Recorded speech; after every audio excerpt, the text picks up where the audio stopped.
I'm the Vice President of Engineering. Over the last week, we have built and tested all subsystems of the robot.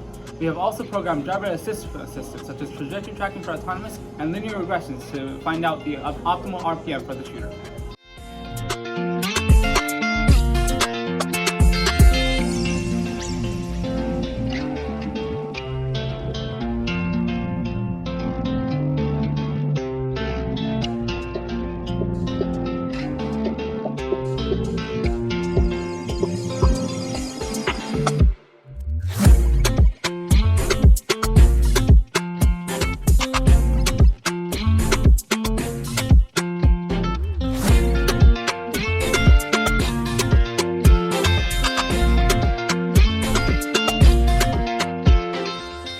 Through intensive testing over the last week, we're confident that we have built a very consistent robot.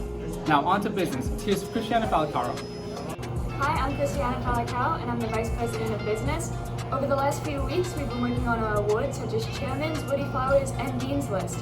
This week, we successfully submitted all of them to our competitions. We've also been planning hard for our away competition up in Tech Valley and our local competition at Hofstra. And now, back to our President Zach. Thank you for watching. We're super excited for our upcoming competition starting March 13th. And stay tuned for a special limited vlog series where you will get an inside look into what goes on at the pits during competitions.